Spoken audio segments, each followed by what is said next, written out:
माँ पार्वती ने ही शिव भगवान को अपने पति के रूप में पाने के लिए यह व्रत रखा था। मंगला गौरी व्रत के लिए अविवाहित लड़कियां सबसे पहले सुबह उठकर स्नान करें। स्नान से पहले अपने घर की साफ सफाई जरूर कर दें। स्नान करने के बाद भगवान शिव, माँ पार्वती की चौकी पर मूर्ति स्थापित करें। सावन का आखिरी मंगला गौरी व्रत 29 अगस्त यानी आज रखा जाएगा। इस बार सावन 58 दिन का होने की वजह से 9 मंगला गौरी व्रत रखे जाने थे, जिनमें से आखिरी आज रखा जा रहा है। मान्यता है कि सावन के माह में जो भी कुंवारी लड़कियां इस व्रत को रखती हैं, उन्हें माँ गौरी का विशेष आशीर्वाद मिलता है।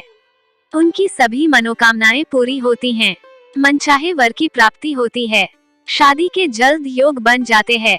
वहीं शादीशुदा महिलाएं सौभाग्यवती बने रहने के लिए यह व्रत रखती हैं और माँ पार्वती का आशीर्वाद प्राप्त करती हैं। माँ पार्वती ने ही शिव भगवान को अपने पति के रूप में पाने के लिए यह व्रत रखा था।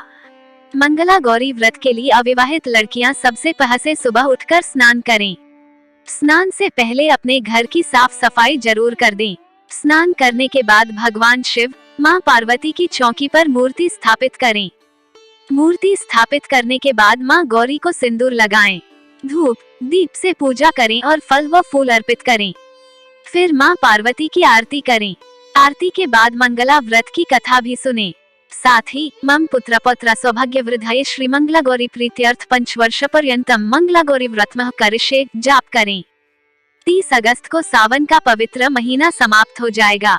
सावन में सिर्फ 2 दिन बाकी बचे हैं। इसके साथ ही रक्षाबंधन को छोड़कर लगभग सभी तीज, त्योहार और व्रत भी समाप्त हो चुके हैं।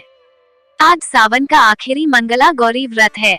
मंगला गौरी व्रत सावन के हर मंगलवार को रखा जाता है और आज सावन का 9वां यानी कि आखिरी मंगलवार है। इस व्रत को रखने से माता पार्वती सुख सौभाग्य का आशीर्वाद अपने भक्तों को देती हैं। सावन के हर सोमवार को व्रत रखकर भगवान भोलेनाथ की आराधना की जाती है, वैसे ही सावन का मंगलवार माता पार्वती को समर्पित है। इस दिन विधि विधान से की गई पूजा का शुभ फल मिलता है और साधक की सभी मनोकामना पूर्ण होती है। महिलाएं कैसे पाएं पति की लंबी उम्र का वरदान, जाने यहाँ। मंगला गौरी व्रत सुहागिनें पति की लंबी उम्र और संतान सुख के लिए रखती हैं। वहीं कुंवारी लड़कियां इस व्रत को रखकर मनचाहे और योग्य वर का वरदान माता गौरी से मांगती हैं। भगवान भोलेनाथ अपने भक्तों पर बहुत ही जल्द प्रसन्न होते हैं, वैसे ही माता पार्वती भी विधि विधान से की गई पूजा से जल्द प्रसन्न होती हैं और अपने भक्तों को मनचाहा वरदान देती हैं। सावन के आखिरी मंगला गौरी व्रत के लिए सुबह जल्दी उठकर सबसे पहले स्नान करने स्वच्छ हो जाएं। इसके बाद घर के मंदिर की साफ सफाई करें। एक चौकी स्थापित कर उस पर लाल रंग का कपड़ा बिछाएं और उस पर भगवान शिव के साथ माता पार्वती की प्रतिमा या मूर्ति को स्थापित करें। विधि विधान से शिव और पार्वती की पूजा करें। पूजा में रोली, चावल, मिठाई, फल, फूल, धूप, दीप, पान, लौंग और सुहाग का सामान जरूर रखें। मंगला गौरी माता को प्रसन्न करने के लिए उनको सुहाग की 16 चीजें जैसे हरी चूड़ी, बिंदी, सिंदूर, महावर आदि पूजा के दौरान जरूर चढ़ाएं। माता गौरी की पूजा में 7 तरह का अनाज, 5 तरह के फल और 16 मालाएं रखें। ये सब चीजें माता को पूजा के दौरान अर्पण करें। माता मंगला गौरी व्रत के दौरान कथा पढ़ें और आखिर में भगवान शिव और माता पार्वती की आरती उतारें और पूरे दिन व्रत रखें।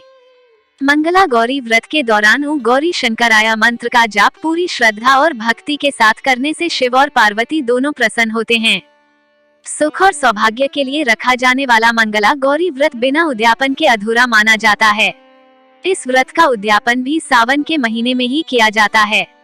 मान्यता के मुताबिक मंगला गौरी माता के 16 व्रत रखने के बाद 17वें व्रत या फिर 21वें व्रत पर उद्यापन किया जा सकता है।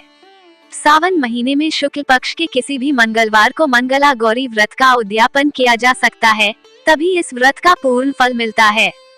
तो दोस्तों, आइए जानते हैं मंगला गौरी व्रत की कथा।